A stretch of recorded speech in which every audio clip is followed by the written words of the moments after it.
bringing you brand new, mind-blowing content, news, exercises, and weird experiments you can do at home, and a lot more on this edition of the show: Orbs, Rods, Angels, and Demons. I am contacted so many times per month regarding these topics. I've decided to address them all in this one podcast. Ambitious? Yes, but it's also a pretty cool crash course. So let's jump right in. First, let's start with orbs, shall we? People are always sending me pictures and videos and say, look, I have some orbs here. What is this? Well, let's start with the basics, okay? What is an orb in general? Literally. Well, an orb is anything, and I mean anything, that happens to be shaped like a ball, bubble, or sphere. It doesn't have to be perfect, just that basic shape. So, a basketball is an orb. The sun is an orb. A bead of water rolling down a window is an orb. This is a basic natural shape that is found all throughout the universe.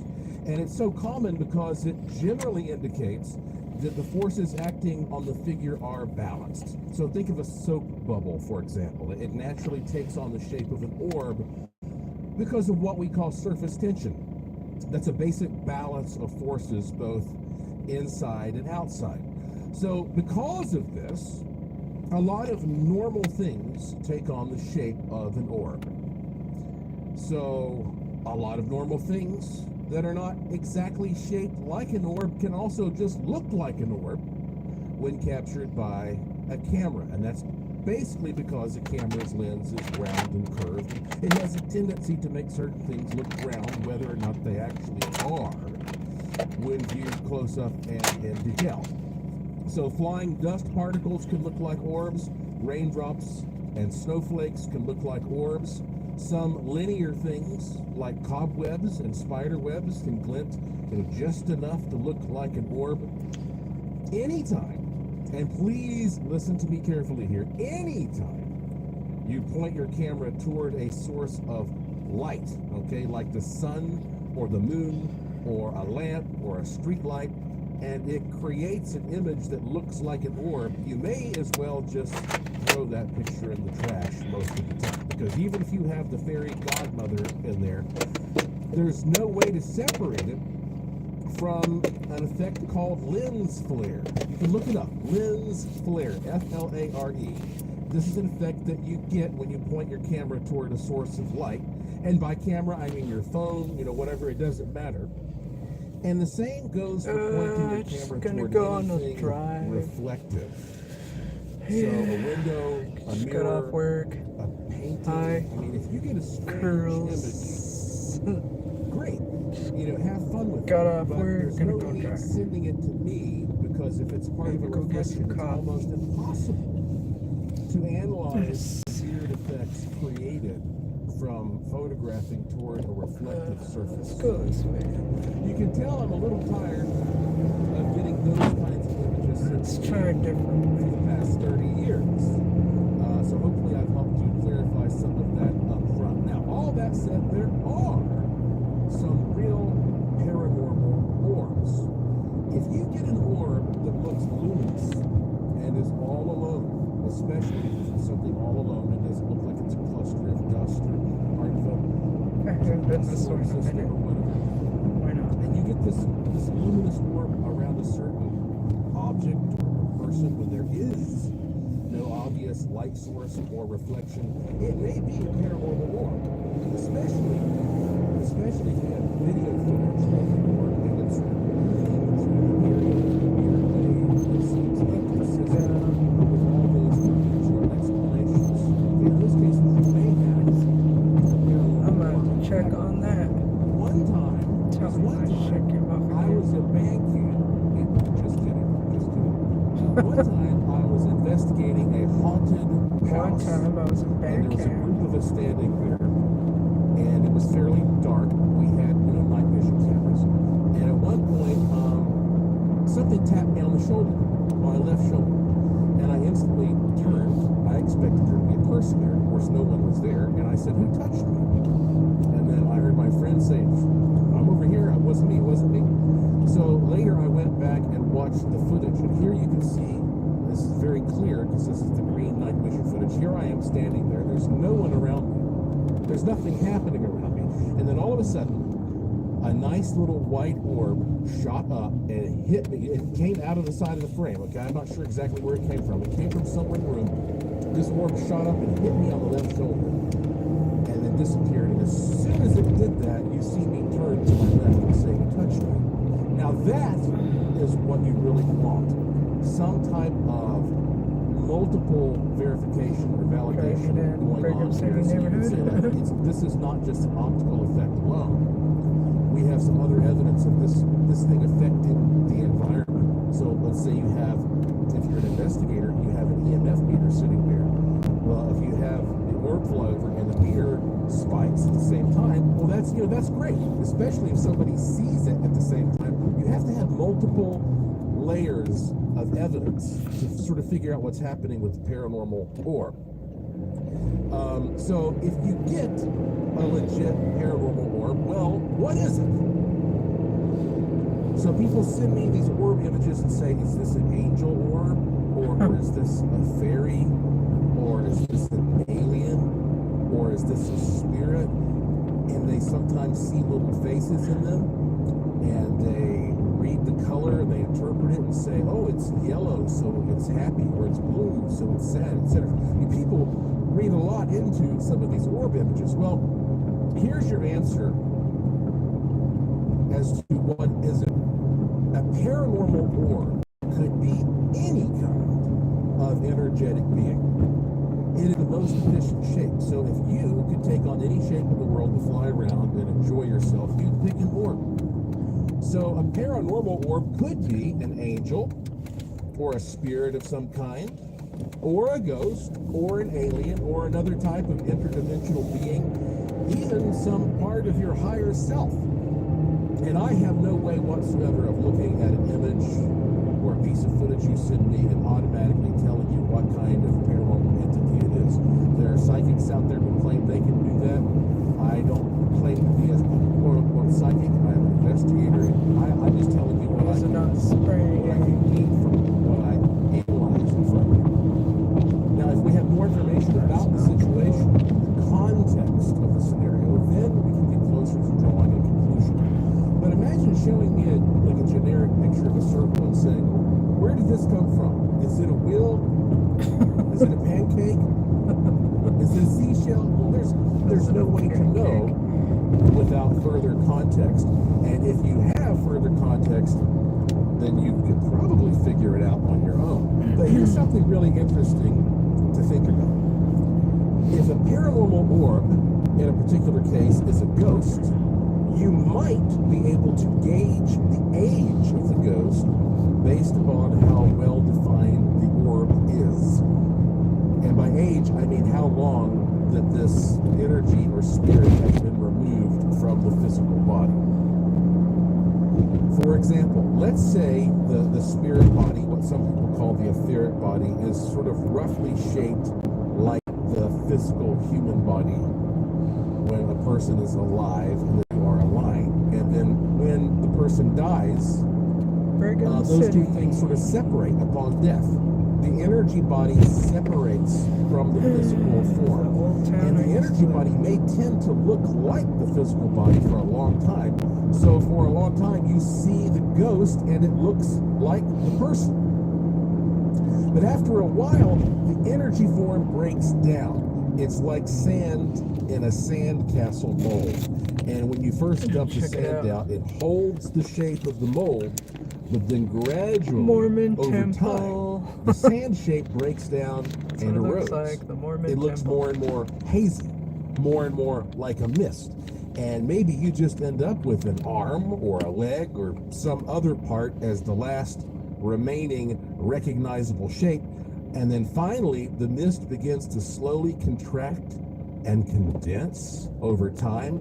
And then when it's old enough, it finally becomes its most comfortable, efficient form. The sphere, the ball, the orb. So a ghost that appears as an orb may be a very old ghost indeed.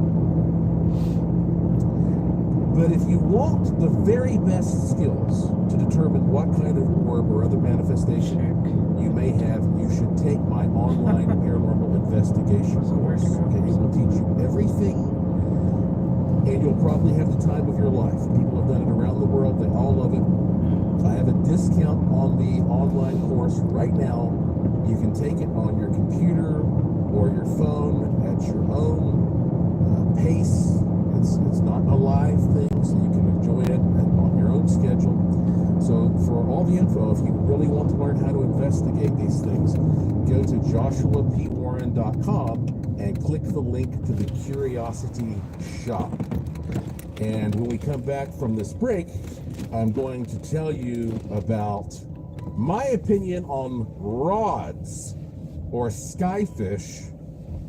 A lot of people, they get mad when they hear my opinion, but I'm going to give it to you straight up when we come back. And also, when you're on my website there at joshuapwarren.com, there's no period after the P at joshuapwarren.com. The top thing you got to do, okay? You'll find my tweets there. You can follow me on Twitter at Joshua P. Warren and all that. Be sure to sign up for my free e-newsletter. It takes you 2 seconds. There are times when I will contact you and tell you about things that you can only find out about directly from me through the e-newsletter. I sit down, I write these raw emails, send them straight to you, typos and all. It's uncensored, it's unfiltered. Be sure to sign up for the e-newsletter at joshuapwarren.com. I am Joshua P. Warren, and you're listening to Strange Things on the iHeartRadio and Coast to Coast AM Paranormal Podcast Network. And I will be right back.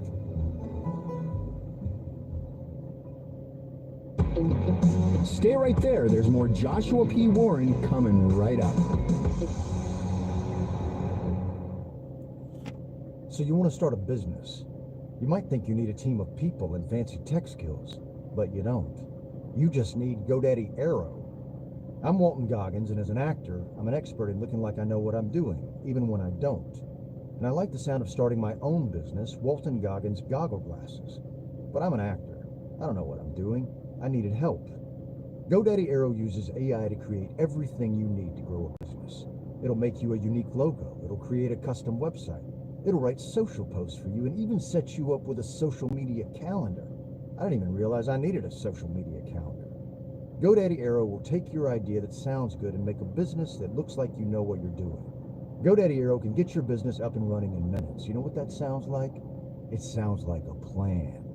Get started at GoDaddy.com/arrow. That's GoDaddy.com/AIRO. Avoiding your unfinished home projects because you're not sure where to start? Thumbtack knows homes, so you don't have to. Don't know the difference between matte paint finish or satin, or what that clunking sound from your dryer is? With Thumbtack, you don't have to be a home pro. You just have to hire one.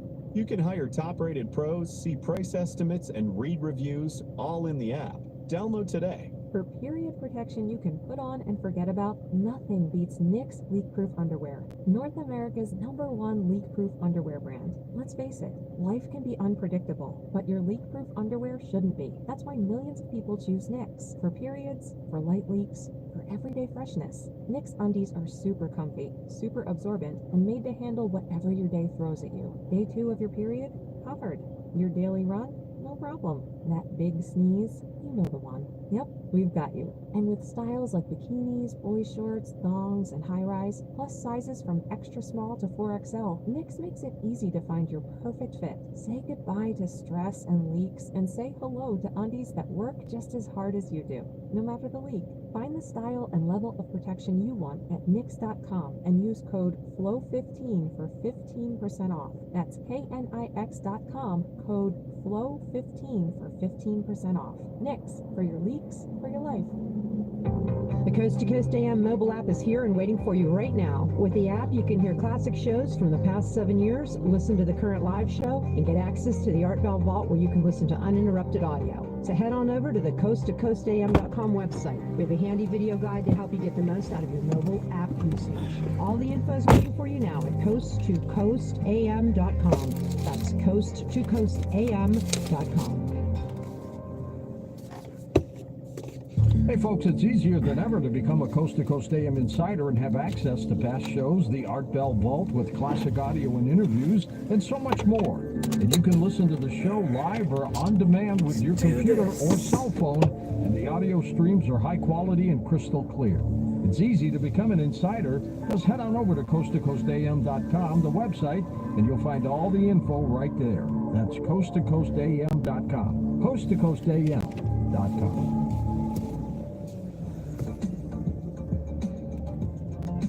You're listening to the iHeartRadio and Coast to Coast AM Paranormal Podcast Network.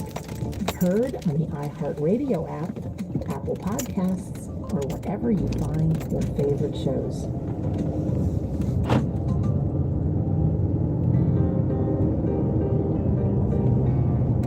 Might as well drive down this way.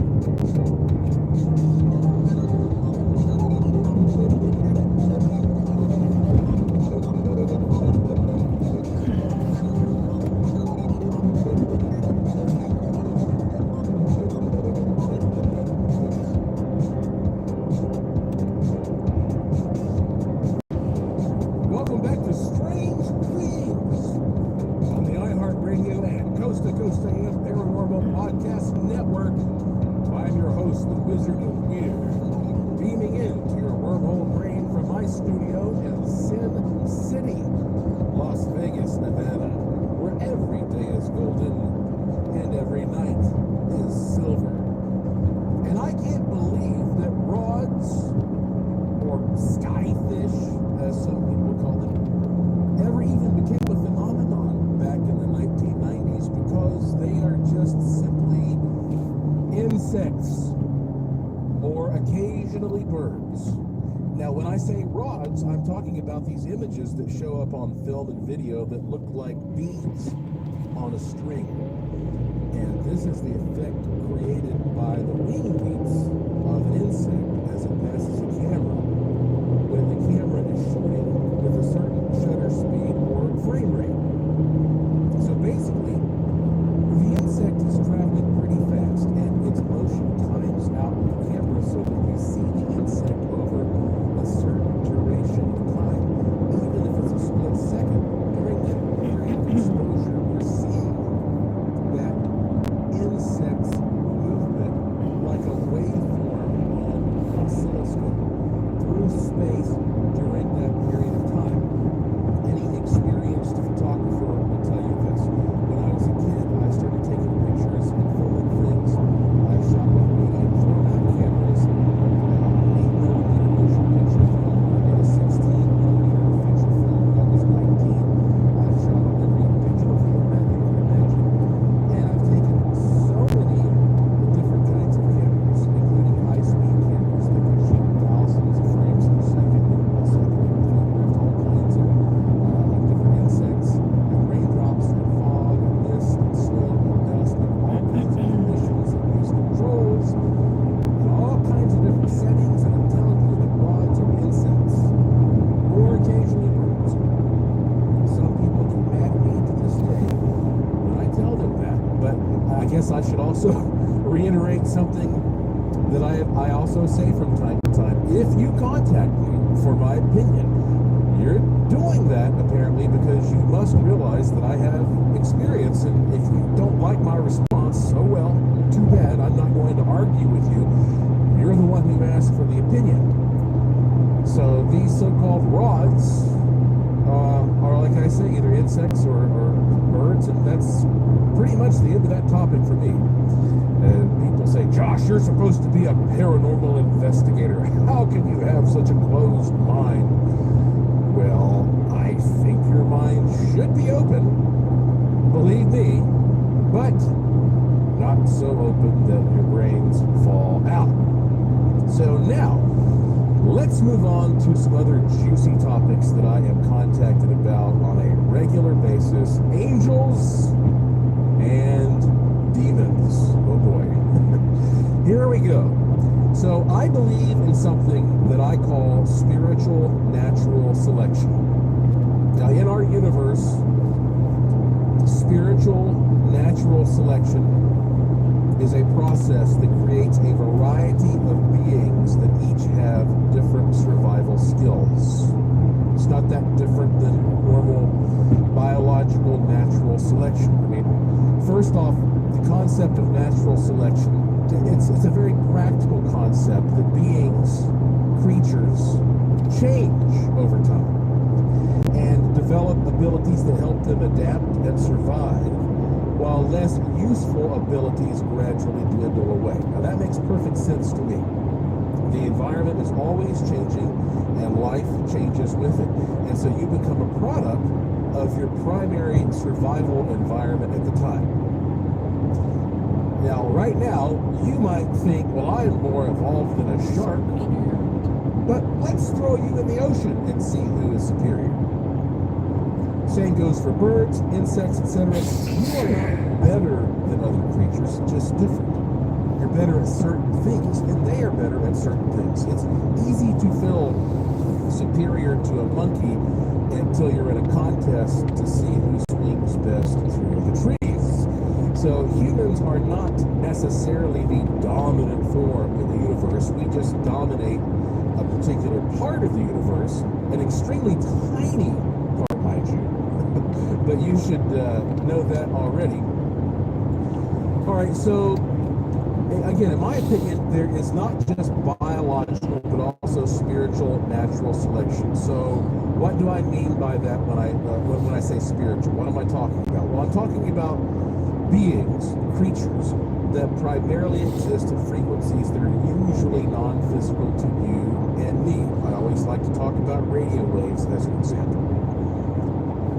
A radio wave is like a ghost to you because it's at a different frequency. You can't see it.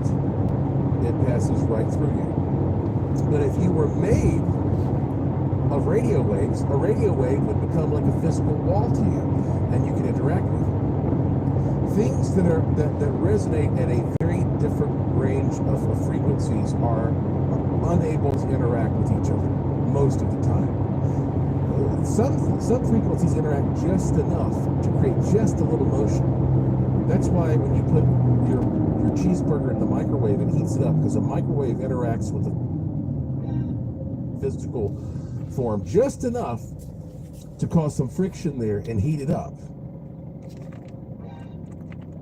So I'm talking about these spiritual beings, creatures that primarily exist at frequencies that are usually non-physical to you and me. There is no reason to suggest, there's nothing within all of the scientific literature that suggests that life must exist exclusively only within this one particular range of frequencies that you and I call physical. The range within which our bodies and dominant perceptions primarily resonate. No reason to believe it has to be in this range alone. So things that have evolved to align with human best interests, some of these beings that are usually, in that spirit realm. Now again, they have evolved to align with human best interests, are what we usually call angels. They help us. And things that have evolved to simply devour or abuse humans are called demons. So let me explain more about what I mean. We are apparently surrounded by an ocean of beings that are usually invisible. Again, this is based upon all of the circumstantial evidence of my research, the research of so many other people for so long. We are apparently surrounded by an ocean of beings that are usually invisible. Now, occasionally we end up encountering each other for a limited time when the frequencies warp or bend just a bit. And we usually just scare the bejesus out of each other and then go our own separate ways. In some cases, we've learned to interpret the cause and effect between seeing a certain being just before a frequency shift, and we call that a harbinger, like Mothman, a harbinger, because the environment allows us to glimpse him just before a major physical transition, often something destructive in our world. So this might be similar to watching the birds flee in terror before a big thunderstorm.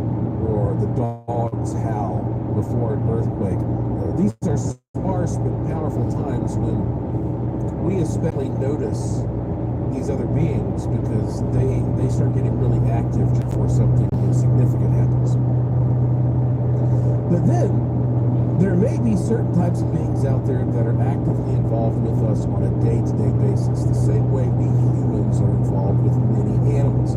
So a lot of the beings that resonate close enough to us to be in that realm just right outside of ours, they frequently appear more or less humanoid.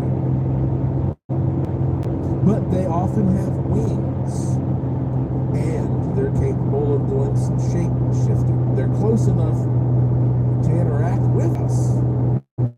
They're not like some weird at the bottom of the ocean or whatever. They're close enough so that we can interact, but they're different enough and old enough to have some understanding that we don't have, some dominance over us, some abilities.